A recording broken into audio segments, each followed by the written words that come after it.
ಕೃತಕ ಕೈಕಾಲು ಜೋಡಣೆ ಮಾಡಿಸಿಕೊಳ್ಳುವುದರಿಂದ ವಿಕಲಚೇತನರು ತಮ್ಮ ಜೀವನದಲ್ಲಿ ಹೊಸತನವನ್ನ ಕಂಡುಕೊಳ್ಳಲು ಸಾಧ್ಯವಾಗುತ್ತೆ ಎಂದು ಶಿರಡಿ ಸಾಯಿ ಸೇವಾ ಸತ್ಸಂಗ್ ಟ್ರಸ್ಟ್ ಅಧ್ಯಕ್ಷ ಗೋಪಾಲಕೃಷ್ಣ ಹೇಳಿದರು.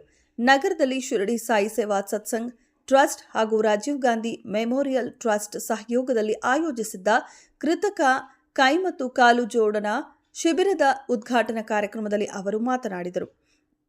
ಅಪಘಾತ ಸೇರಿದಂತೆ ವಿವಿಧ ಕಾರಣಗಳಿಂದ ಕೈಕಾಲು ಕಳೆದುಕೊಂಡವರು ದೈಹಿಕ ತೊಂದರೆಗಳ ಜೊತೆಗೆ ಮಾನಸಿಕವಾಗಿಯೂ ಜರ್ಜರಿತರಾಗಿರುತ್ತಾರೆ. ಇಂತಹ ಸಂದರ್ಭದಲ್ಲಿ ಕೃತಕ ಕೈಕಾಲು ಜೋಡಣೆ ಮಾಡಿಸಿಕೊಳ್ಳುವುದರಿಂದ ಮೊದಲಿನಂತಿಲ್ಲದಿದ್ದರೂ ಸ್ವಾವಲಂಬನೆಯೊಂದಿಗೆ ಬದುಕು ಸಾಗಿಸಲು ಸಾಧ್ಯವಾಗುತ್ತೆ ಎಂದು ಹೇಳಿದರು. ಕಾರ್ಯಕ್ರಮವನ್ನು ಮುಖ್ಯ ಅತಿಥಿಗಳಾಗಿ ಆಗಮಿಸಿದ್ದ ಪೋಲ ರಾಧಾಕೃಷ್ಣ ಅವರು ರಿಬ್ಬನ್ ಕತ್ತರಿಸುವ ಮೂಲಕ ಉದ್ಘಾಟಿಸಿದರು. ರಾಜೀವ್ ಗಾಂಧಿ ಮೆಮೋರಿಯಲ್ ಟ್ರಸ್ಟ್ ವತಿಯಿಂದ ಆಯೋಜನೆ ಮಾಡಲಿರುವ ಕೃತಕ ಕೈಕಾಲು ಜೋಡಣಾ ಸೌಲಭ್ಯವು ಅತ್ಯಂತ ಸಮಾಜಮುಖಿ ಕಾರ್ಯವಾಗಿದ್ದು ಎಲ್ಲರಿಂದಲೂ ಶ್ಲಾಘನೀಯವಾಗಿದೆ ಎಂದು ಅವರು ಅಭಿಪ್ರಾಯಪಟ್ಟರು.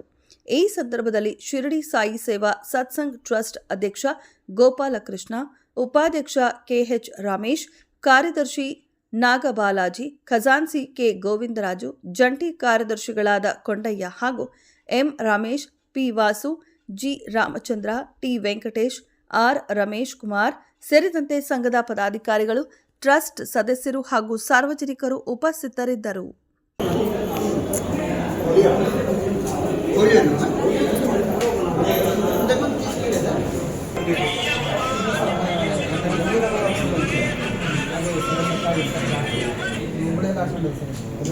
ಮಹೇಂದ್ರ ಸಿಂಗ್ ಮಾತಾಡಿ ಇದೆಲ್ಲ ಸಿಎಂ